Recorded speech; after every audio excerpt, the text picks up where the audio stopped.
Look past the carefully scripted theater flashing across your feeds.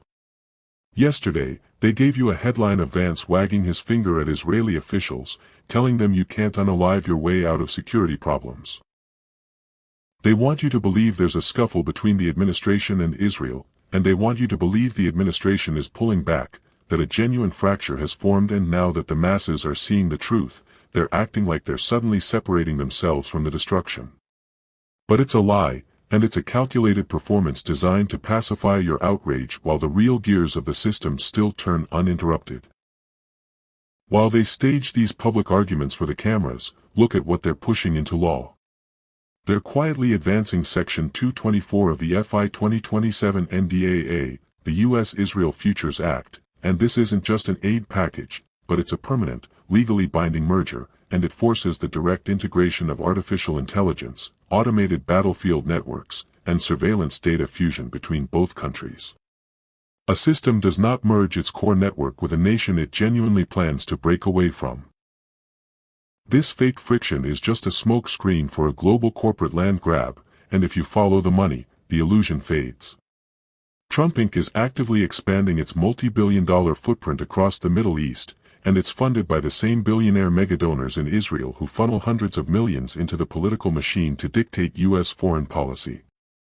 Then look at Project Sunrise, the official post-war blueprint for Gaza, openly pitched to private equity billionaires.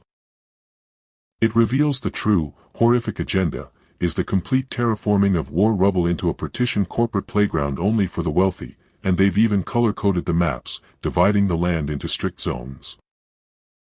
The premium coastline is carved out exclusively for the wealthy, filled with luxury skyscrapers, marinas, and resorts, and meanwhile, the civilians are zoned into fragmented, heavily monitored smart city sectors, compartmentalized cages designed to serve as a cheap labor force under a total digital surveillance dome. This isn't about defense, but it's a global business model.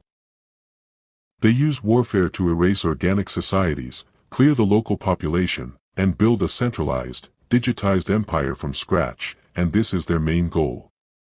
They're destroying the old infrastructure and economy, putting up smart cities to lock in the civilians, while carving out land for the wealthy that will be separated from the citizens. And they aren't pulling away from each other, but they're gaining the trust back from the people to keep moving forward without an uprising. So wake up, see the layout of the cage, and stop believing their scripts.